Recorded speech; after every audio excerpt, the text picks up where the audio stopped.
Open కేటగిరీలో all India first rank తో పాటు 2, 3, 4, 5, 6, 6, 7, 8, 9, 10 లోపు 10 ర్యాంకులు. ఫస్ట్ మార్క్ 467, 467, 467, 467,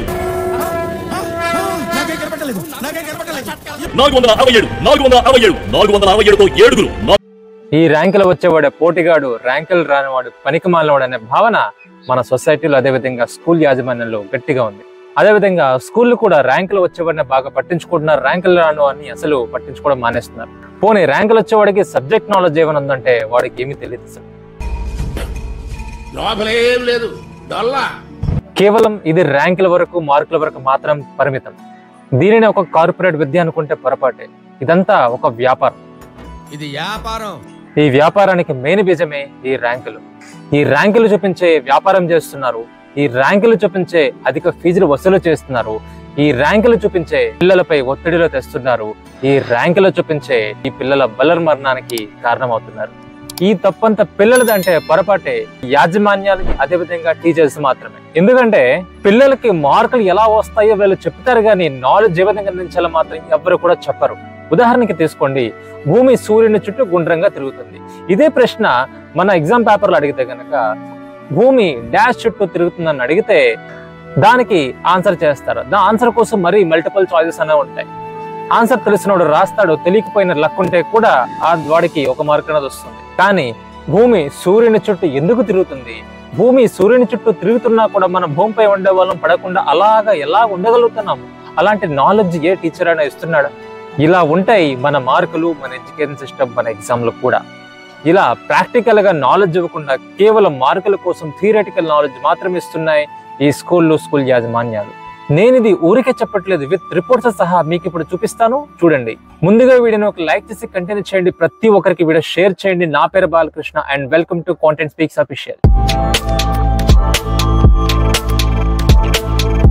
ఒక సర్వే ప్రకారం 8వ తరగతి పిల్లాడి దగ్గరికి వెళ్ళి ఒక 3 అంకెల సంఖ్య అనేటటువంటిది, ఉదాహరణకి 234ని ఒక సింగిల్ డిజిట్ నెంబర్ తో డివైడ్ చేయమంటే, అంటే ఉదాహరణకి 234 డివైడెడ్ బై 7 తో డివైడ్ చేయమంటే ఎంతమంది చేస్తారు? ఇక్కడ చూడండి, కేవలం 40% మంది మాత్రమే దీనికి ఆన్సర్ చేశారు.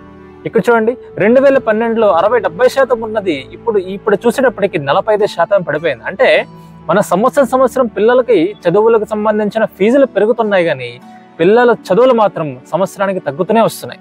ఇక్కడ చూడండి, 10వ తరగతి ఇంటర్మీడియట్ చదివే పిల్లాడి దగ్గరికి వెళ్ళి నోట్లో కట్టెలు ఇచ్చి డబ్బులు లెక్క పెట్టమంటే కేవలం 80% మంది మాత్రమే ఈ నోట్లు అనేవి లెక్క పెడుతున్నారు. అదేవిధంగా వాచ్ చూసి 10 సెకండ్స్ సహా చెప్పమంటే గనక కేవలం 60% మంది మాత్రమే చెప్పగలుగుతున్నారు. ఇక మ్యాథ్స్ లో ప్రశ్నలు అడిగితే 22%, సైన్స్ లో 7%, అదేవిధంగా సోషల్ లో 14% మంది మాత్రమే ఆన్సర్ చేయగలుగుతున్నారు.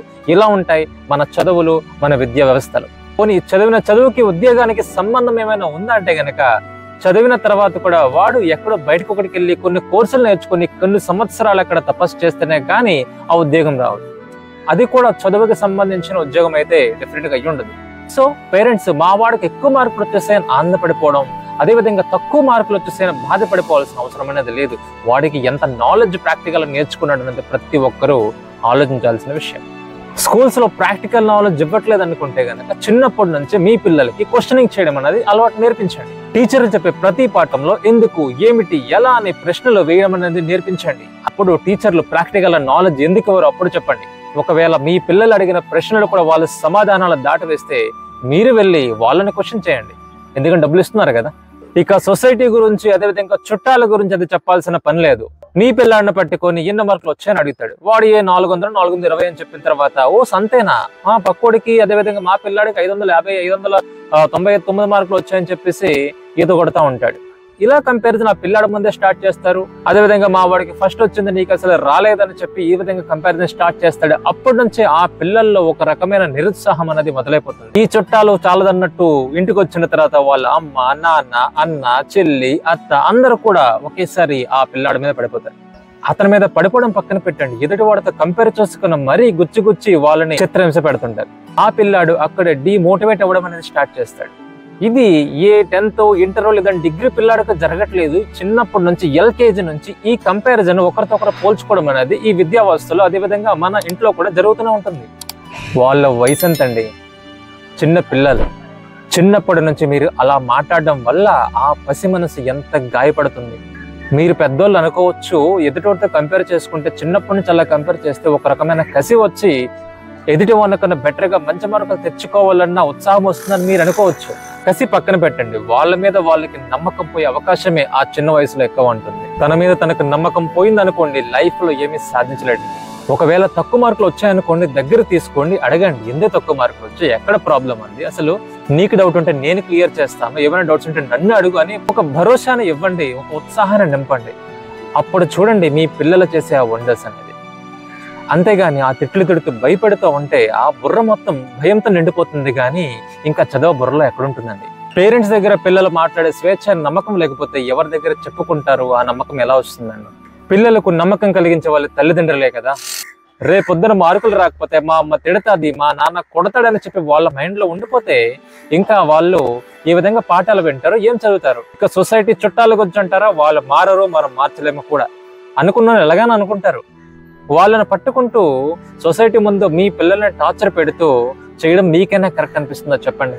మీరు బ్రతుకుతుంది మీ గురించి, అదేవిధంగా మీ పిల్లల గురించి. రేపొద్దున మీకేదైనా అయితే సొసైటీ ఏమైనా ఇస్తుందనే విషయం ఒకసారి మీరు ఆలోచించండి.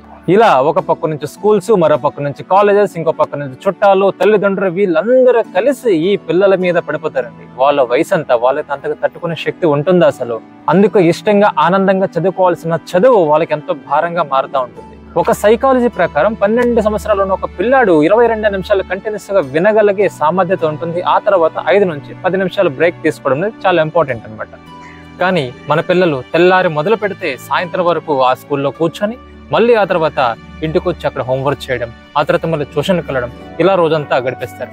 పోనీ సమ్మర్ హాలిడేస్ వస్తాయని చెప్పి 1 మంత్ సమ్మర్ హాలిడేస్ ఇస్తే దానిలో కూడా ఈ కక్కుర్తిపడే కొన్ని విద్యా సంస్థలు అయితే ఉంటాయి, శ్రీజాతి, నారాయణ లాంటివి. వాళ్ళు కక్కుర్తిపడి మరీ దొంగచాటున ఆ పిల్లలకి ఆ మార్కుల కోసం, ర్యాంకుల కోసం అని చెప్పేసి ఆ డిఫరెంట్ క్లాసులు నిర్వహిస్తూ ఉంటారు. అలా నిర్వహిస్తూ అక్కడున్న పిల్లల్ని పట్టి పీడిస్తూ ఉంటారన్నమాట. ఇలాంటప్పుడే ఆ ఒత్తిడిని భరించలేక ఆ పిల్లలు బల మరణానికి పాల్పడుతూ ఉంటారు. ఎగ్జామ్ రాయకముందే ఫెయిల్ అవుతానన్న భయం, ఎగ్జామ్ రాసిన తర్వాత ఫెయిల్ అవుతానన్న భయం, ఎగ్జామ్ లో తక్కువ మార్కులు వస్తారన్న భయం, అదేవిధంగా తల్లిదండ్రులు ఏమంటారన్న భయం. ఇలా ప్రతి క్షణం భయపడుతూ ఆ పిల్లలు బల మరణాలకి పాల్పడుతూ ఉంటారు. మీరు గత కొద్ది సంవత్సరాలు ఈ మరణాలు చూస్తున్నారు, కానీ ఇంతకు ముందు ఇలాంటి స్కూల్ విద్యార్థులు చనిపోవడం ఎప్పుడైనా చూసారా? National crime record bureau data ప్రకారం లాస్ట్ 4 years లో ఈ విద్యార్థుల ఆత్మహత్యలు 33% పైగా పెరిగాయని చెప్పి గణాంకాలు చెప్తున్నాయి. దేశవ్యాప్తంగా 2017వ సంవత్సరంలోనే 9,905 మరణాలు అయితే గనక, అదే 2022 సంవత్సరానికి వచ్చినప్పటికీ 13,000కు పైగా ఈ విద్యార్థులు ఆత్మహత్యలు చేసుకోవడం జరుగుతుంది. ఇలా ప్రతి సంవత్సరం ఈ నంబర్ పెరుగుతూనే ఉంటుంది. ఈ 13,000 మరణాల్లో కూడా 10,000 కేవలం 18 సంవత్సరాలు ఉన్న విద్యార్థుల మరణాలు మాత్రమే. చూసారు కదా, చిన్న వయసులో పిల్లలు ఎంత మంది ఈ బలైపోతున్నారో. దీనికి కారణం కేవలం ఒత్తిడితో కూడుకున్న చదువు మాత్రమే. చదువు లేకపోతే జీవితం లేదు అనే భయం వాళ్ళలో క్రియేట్ అయిపోయింది. సొసైటీ ఆ విధంగా తయారు చేసింది, అదే విధంగా తల్లిదండ్రులు కూడా అదే విధంగా తయారు చేశారు. నిజంగా చెప్పండి, చదువు లేకపోతే నిజంగా జీవితం అనేది లేదా? చదువు లేకుండా ఎవరు బతకట్లేదా? చదువుతో సంబంధం లేకుండా ఎంతో మంది ఎత్తుకు ఎదుగవారు ఎంతమంది లేరు మన సొసైటీలో? అలాంటి వాళ్ళు ఎంతమందికి ఉపాధిని ఇవ్వగలుగుతున్నారు? చదువు కాకుండా బ్రతకడానికి ఎన్నో మార్గాలు ఉన్నాయి. వాటిలో కూడా ఒక గౌరవంతో డబ్బులు సంపాదించే మార్గాలు అనేకం ఉన్నాయి. నా వరకు అడిగితే గనక చదువు అనేది ప్రతి ఒక్కరికి అవసరమే. చదువు అనేది మీ పిల్లలకి ఇంట్రెస్ట్ లేకపోతే అట్లీస్ట్ చదువులో ఒక బేసిక్స్ అనేవి నేర్పించండి. ఎందుకంటే ప్రతి దానికి చదువుతో లింకప్ అనేది అయి ఉంటుంది.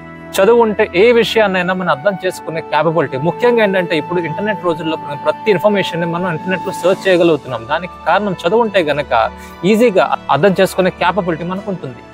ఇదంతా అర్థం అవ్వాలంటే గనక చదువు అనేది డెఫినెట్ గా అవసరమే. కాకపోతే ఒత్తిడితో లేని చదువు అనేది అవసరం. అయితే చాలా మందికి డౌట్ ఉండొచ్చు, ఇప్పుడు స్కూల్స్ అంతా మొత్తం కమర్షియల్ అయిపోయినాయి కదా, ఎలాంటి స్కూల్లో జాయిన్ చేయాలి, ఎక్కడ చదివితే పిల్లలు బాగుపడతారనే విషయాన్ని తర్వాత వీడియోలో మాట్లాడుకుందాం.